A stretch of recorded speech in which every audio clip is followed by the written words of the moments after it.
Well, good morning, guys. Welcome to my channel, Euro Superbike Life, and part 2 of our coolant flush on the MV Agusta F3800 and HID install.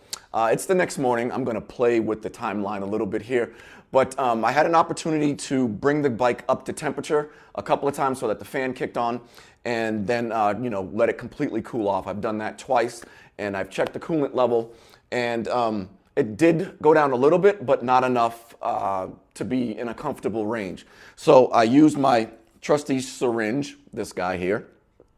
This is actually for setting the fork oil level in my forks. But using this here, I was able to remove the plug on the right side of the bike and remove some of the fluid from the overflow tank. So we're at a decent level. We're just above the minimum level right now. So, if the tank fills up, I don't have to worry about it boiling over and dripping out from the underside of the bike. So I didn't mention that yesterday before we signed off. But again, make sure you start the bike, bring it up to temperature so that the fan kicks on, shut it off, let it cool all the way down, and then check the level of both the radiator and the overflow tank. Do that probably a couple of times, and then top off your overflow tank to the proper level just above minimum. You don't want to fill it up all the way, but just above minimum. Remove some if you've overfilled and add some if you've underfilled it. But anyway, that's it. Let's get to the HID install. Okay, guys, so we are ready to start the install of our HID kit. And while I was waiting for the coolant system to see if the level would drop, I went to Home Depot and got one of these. It's just a little rubber grommet. This one's 3/8 of an inch. And my plan is to remove the cover, drill a hole in the cover, and then pass these wires through it. My only concern is this one is larger than 3/8, so I'm going to have to stretch this a little bit, and hopefully I don't break it. And then that way, the wires will pass through the grommet, and I can still put the cover on and close it up, and the amount of hole, that water and moisture can get in will be relatively small. So we shouldn't have a problem there. So let's move the camera up to the front of the bike. I'll show you where the cover is and show you how do we remove the old H4 bulb and install the new one. All right, guys. So just under the instrument cluster, there is a housing with a door on it, and this is where our headlight bulb is. And again, it's a high-low bulb in one, so it's an H4 high-low. And all you do is turn this counterclockwise, and the housing pops off, or the door. And you'll see that there's a little nub here on the bottom. So when you go to put this back on, put the door this way, orient it initially. Don't do it this way or upside down or something like that, with the tab up top. Make sure the tab is on the bottom. That way it'll screw on easier. But let's set that out of the way. But then hopefully, I don't know if you guys can see that down in there. Okay, so down in there is our bulb. And you can see where the green wires are and that brown wire coming off. That's a harness, so we'll just pull that off the bulb. And then there is a spring clip on there. And the spring clip operates not dissimilarly. I'll just pull that off. You can see there's the bulb harness there.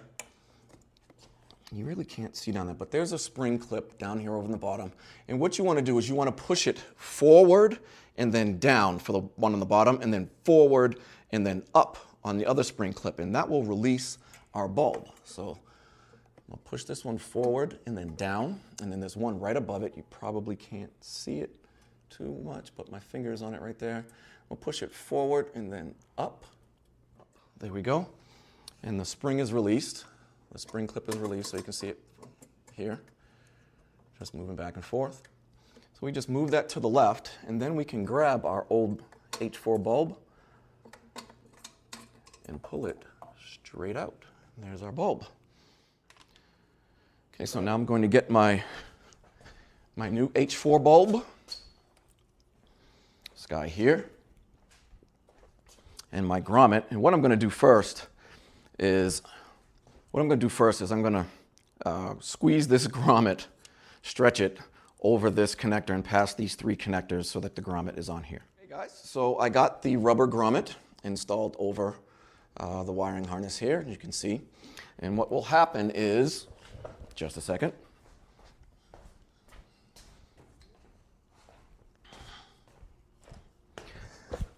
our cover. So what will happen is I will drill a hole through the center of the cover right there, and then the bulb will go in the housing, and then this will go over through the hole, and the grommet will sit right there in the hole, and the wires can pass through. All right, pretty simple. So right now I'm going to drill a hole slightly smaller than 3/8, just to make sure that the grommet fits and so forth, and then we'll start getting stuff installed on the bike.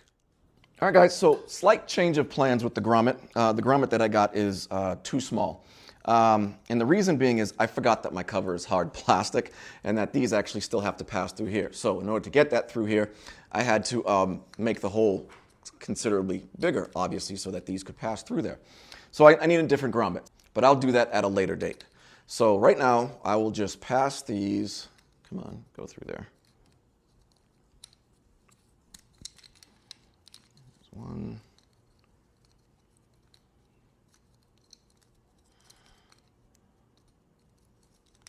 2, and 3.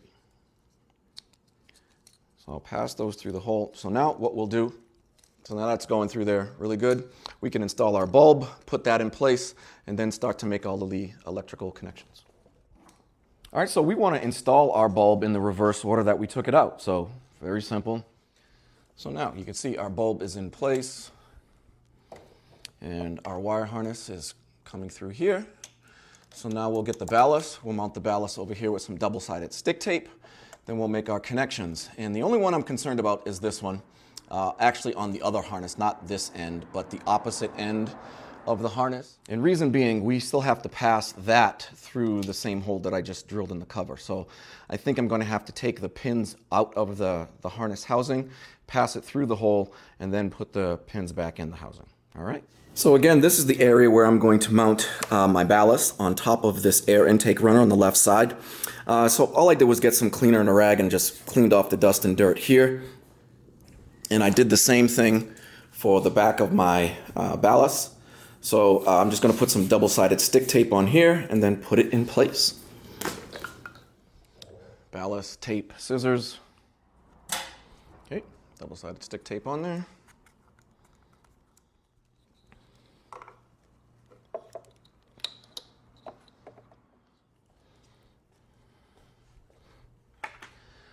I'll put the cover back on.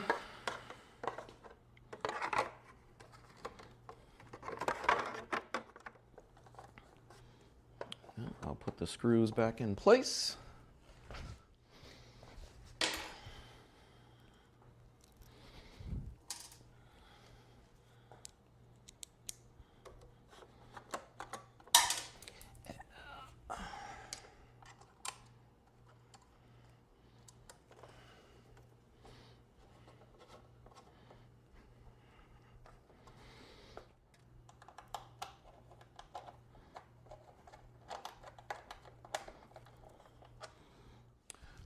So now I can move on to the harness. So again, get everything untangled here.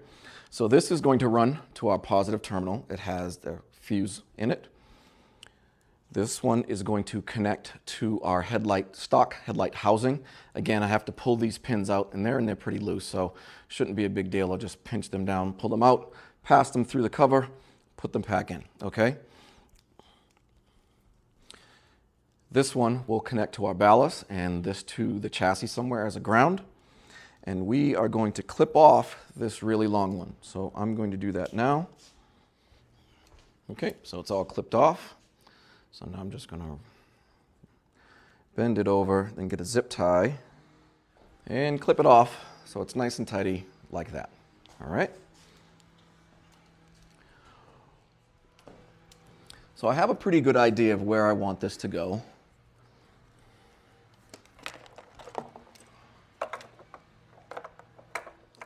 Okay, so here's my, let me see if I can make that a little bit lighter.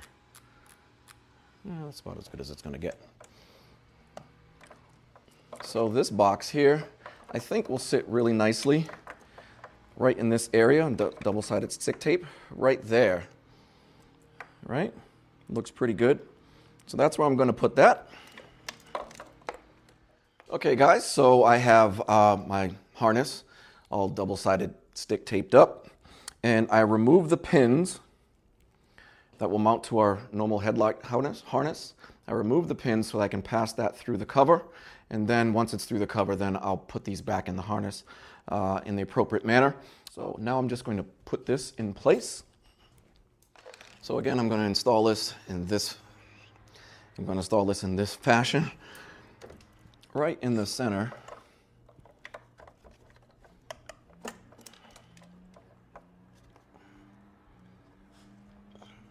Bam! Just like that. That's on that side, so I'll run it under the frame here. Here we go, that's better. Pass this around here.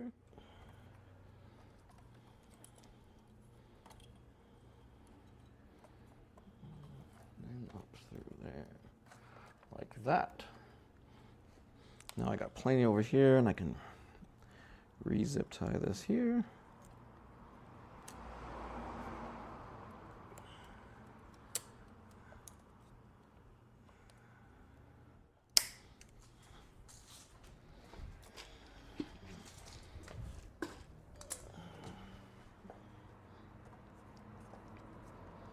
This one I will zip tie. Off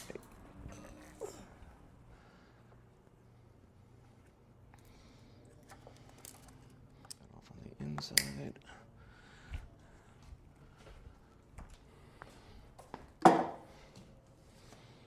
Okay, so now I'm going to look and find out where I can ground this without having to extend the wire and have it come all the way back here to the negative side of the battery.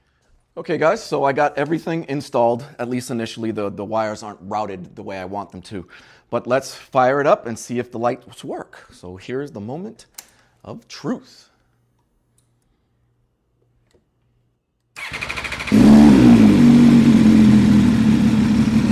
There we go. Nice. All right.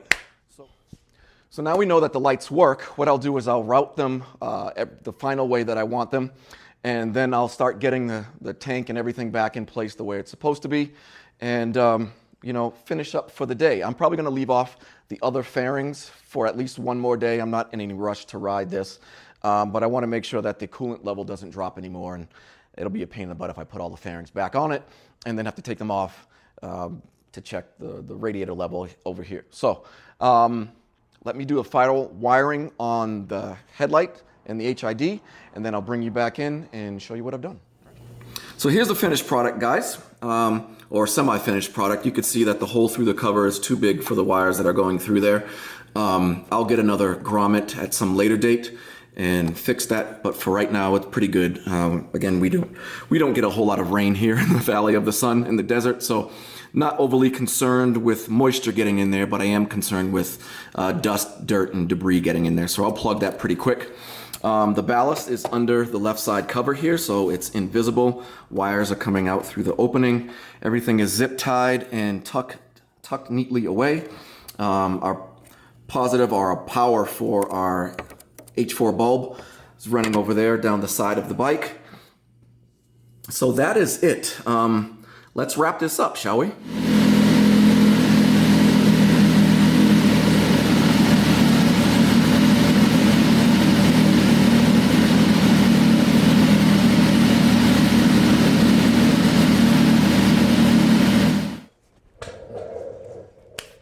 Well, that's a wrap for this episode, guys. We got the bike drained and filled with Waddell Rd distilled water, and we got our HID kit installed. Got it all wired up. I still need to replace that grommet so I don't get any dust or moisture inside the headlight housing. But right now, that little hole, believe it or not, those bulbs tend to run really hot, so that's probably helping it a little bit. But I have plenty of time. I'm not worried about that. I still need to get all the fairings and everything back on the bike. I will do that at a later date, probably tomorrow, because again, I want to check the coolant level. Again, there's no bleeder screw, air bleeder screw on this system, on this bike. So I'm going to come in and check it tomorrow morning, and if it's good, then I'll put all the fairings and everything and button it back up. However, I wanted to talk to you about the HID kit and why I chose the bulbs and the system that I did. So I chose a 55 watt system from DDM Tuning. And the reason I did that is because they come in 55 watt and 35 watt. 55 tends to be brighter. With the driving out here, no one's looking for motorcyclists. We can't lane split or lane share like California and some other states. So no one's looking for us. So anything I can do to be more visible to the drivers around me, the better. So I went with a 55 system because it's a lot brighter. Now, I went with a 12K bulb as opposed to, say, a 3K bulb. I'll put up a chart here so you can see the lighting difference. 3K tends to be yellow, and that's similar to what you get on stock bike, and I hate the yellow color. All the way at the opposite end of the spectrum, I think it goes as high as 20K or something like that. It's like a purple, and you start losing the ability to see when you get colors like that. So I wanted to go with a nice deep blue. Typically, you can get away with an 8 or a 9K bulb if you went with a 35 watt system, but because a 55 watt system is so much brighter than the 35, it washes out some of that blue, and I didn't want to lose that, so I went a little bit deeper, a little bit further in the spectrum and went with the 12K H4 bulb. So that is a wrap on this episode. I am Derek. This was Euro Superbike Life.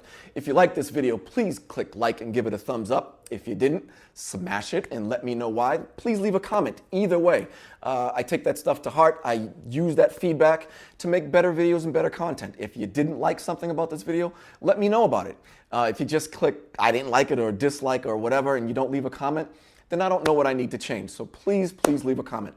If you're not already a subscriber, please consider subscribing. I have a lot of cool stuff coming up here in the summer and don't want you guys to miss any of it. But anyway, I am Derek. This was Euro Superbike Life. Until next time, guys, take care.